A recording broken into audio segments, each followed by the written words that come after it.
अस्सलाम वालेकुम students, महमूदियन academy में खुशामदीद। प्री प्राइमरी क्लासेस के लेवल 2 में उर्दू में आज हम पढ़ रहे हैं, सीख रहे हैं आदि अश्कार। तो जनाब आदि अश्कार में हम बे के खानदान कर चुके हैं और उसको सीख चुके हैं जैसा पूरा बे लिखा जाता है और जब उस बे को हम आधा कर दें तो वो बन जाती है आदि शक्ल। इसी तरह आज हम दूसरे खानदान की बारी है तो जिसमें हम जीम के खानदान के हम आदि अश्कार सीखेंगे। जैसा हम जीम लिखते हैं पूरा जीम, तो उसका पेट नहीं बनेगा, बस जीम की जो उसका हेड होता है या उसका सर होता है उसी पे एंड कर देंगे तो वो बन गया जीम की आधी शक्ल। जैसे कि ये जीम ऐसे, लेकिन ये लाइन से टच नहीं है, बहुत ऊपर है, तो हमने क्या करना है, लाइन से टच करना है ताकि हमारी राइटिंग थोड़ी सी बैलेंस में रहे। ये जीम। अच्छा, जीम के नीचे कितने नुक्ते होते हैं जनाब? जी याद है ना आपको, वो कहानियां हमने सुनी थी और पढ़ी थी, याद भी की थी, आपने बार बार सुनी होगी तो आपको याद हो गई होगी। जी, जीम वही है जिसने एक रोटी खाई थी, तो जीम के नीचे कितने नुक्ते हैं? एक नुक्ता। और जीम से जहाज, जीम से जूता, इसके बाद चे, और चे को भी हमने लाइन से टच करके लिखना है और इसकी आधी शक्ल ऐसे बनती है। जैसे जीम की आधी शक्ल है बिल्कुल इसी तरह चे की आधी शक्ल बनती है, लेकिन जो चीज आपको रॉन्ग लगे ना तो उसको हम दोबारा बना सकते हैं। ये अभी भी अच्छा नहीं बना तो इसको ऐसे आप देखें, अब बिल्कुल बेटर है। अच्छा, चे, चे से चांद, चे से और कोई लफ्ज बनाए सोचें। चे से चम्मच, और इसके बाद है से हलवा। ये लाइन से टच नहीं हुआ, इसको लाइन से टच करेंगे हम ऐसे, से हलवा। इसके बाद खे से खरगोश, से और से कोई वर्ड सोचे। से खाली, खाली होता है ना, खैलिफा, लाम छोटी है। और जब हम खाली लिखेंगे तो हम इसकी आधी शक्ल लिखेंगे। हे से हलवा आएगा तो हलवा की आधी शक्ल करेंगे। आप ऐसे पूरा हे से नहीं लिखेंगे, हम जब भी कोई लफ्ज बनाते हैं तो उसमें आधी शक्ल का इस्तेमाल होता है, इसलिए हमें ये सीखना जरूरी है आधी शक्ल। तो आपको समझ आ गया कि कैसे लिखना है? वन मोर टाइम लिख लीजिए। ऐसे बना और ये यूं आया जीम, फिर ऐसे बना और ये यूं आया चे, फिर इसके बाद यहाँ देखें वन मोर टाइम है, ऐसे बना और ये खे, इनकी आधी अश्कार। अच्छा, ये जो सामने जो हरूफ लिखे हुए हैं ये वो हरूफ हैं जिनकी आधी शक्ल नहीं होती। आपने कभी दाल की आधी शक्ल देखी है?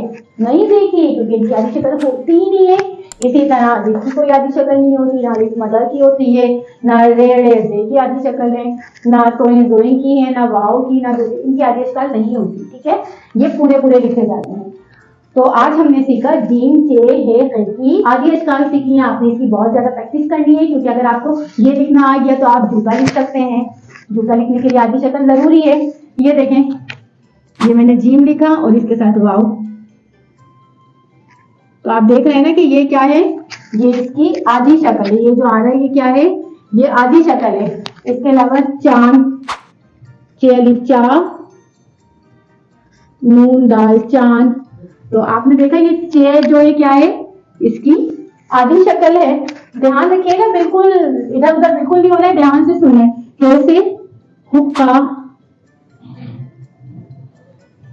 और ये देख रहे हैं आप, ये इसकी आधी शक्ल।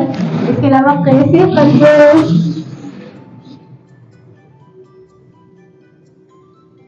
ये मैं आपको इसलिए लिख रही हूँ ताकि आपको इसकी इंपॉर्टेंस पता चले कि आधी शक्ल की कितनी इंपॉर्टेंस है कि आप जो है कोई भी लफ्ज लिखें तो उसमें आधी शक्ल होती है।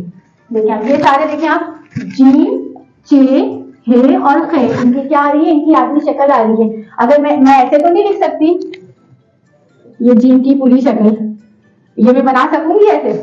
नो, ये रॉन्ग होता है। तो इसीलिए हमें आधी शक्ल सीखनी जरूरी है और हमें आनी चाहिए ताकि हम उर्दू लिख सकें, उसके अल्फाज नए नए बना सकें आधी अश्कार की मदद से। तो इसलिए आधी शक्ल सीखना जरूरी है। तो बच्चों आपने बहुत ध्यान से सीखना है, क्योंकि आप अगर ये अभी से अच्छे से नहीं सीखोगे तो आप फिर उर्दू में लिखना पढ़ना नहीं सीख सकोगे। आपकी क्लासेस बढ़ती जाएंगी, आपका सिलेबस बढ़ता जाएगा, आपको उर्दू में क्वेश्चन आंसर आते हैं, ऐसे आते हैं, तो वो सब आपको लिखना आना चाहिए। तो लिखने के लिए आपकी बेस अच्छी होनी चाहिए, आपको सारी चीजें आनी चाहिए। हुरूफ तहज्जी की पहचान होनी चाहिए, आधी अश्कार आनी चाहिए, हुरूफ को जोड़ना आना चाहिए, अल्फाज को पढ़ना आना चाहिए। तो ये सब चीजें हमारे लिए बहुत जरूरी है कि हम बहुत तवज्जो के साथ सीखें और समझें। तो आपको समझ आ गया कि आधी अश्कार हमने बहुत जरूरी है सीखनी, और आज हमने जीम के खानदान की आधी अश्कार सीखी है और हमने बहुत अच्छे से फर्क भी जाना है कि क्यों जरूरी, क्योंकि हमने अल्फाज लिखे कुछ और उन अल्फाज में हमने वो ग्रुप देखे कि उनको किस उसमें स्टेज पे लिखा है, यानी आदि अश्कार में ही हमने लिखा है। ठीक है, तो आपने अपना, इसके साथ ही मैं आज इस लेसन का एंड करती हूँ क्लास का, और इस उम्मीद के साथ कि आप घर पे प्रैक्टिस करोगे और बिल्कुल भी नहीं भूलेंगे, प्रैक्टिस करना छोड़ेंगे नहीं, क्योंकि जहां हम अपनी लर्निंग छोड़ देते हैं तो फिर हम पीछे होना शुरू हो जाते हैं। हम आगे तभी बढ़ते हैं ना जब हम अपनी चीजें कंटिन्यू रखें, जारी करते रहें, रुके नहीं, अपनी एफर्ट को कभी भी ना रुकें। हमें सीखना चाहिए और दूसरों को सिखानी भी चाहिए। जब आपको ये चीज आ जाए तो आप दूसरों को सिखाएं, क्योंकि नॉलेज शेयर करनी चाहिए। कभी भी नॉलेज को अपने हद तक महदूद भी रखनी चाहिए, अपने पास रोकनी नहीं चाहिए। चीज जो हम फैला सकते हैं वो फैलाएं। जैसे कि मैं अपनी नॉलेज आप सबके साथ शेयर कर रही हूँ, आप सबको पढ़ा रही हूँ, अच्छे से सिखा रही हूँ, तो मेरी भी ये विश होगी कि आप भी यही करो। ठीक है, इसके साथ ही मैं इजाजत चाहूंगी। अपना बहुत ज्यादा ख्याल रखिएगा, लेकिन जाने से पहले आपने बिल्कुल नहीं भूलना है वीडियो को लाइक करना, शेयर करना और चैनल को सब्सक्राइब करना। अल्लाह हाफिज।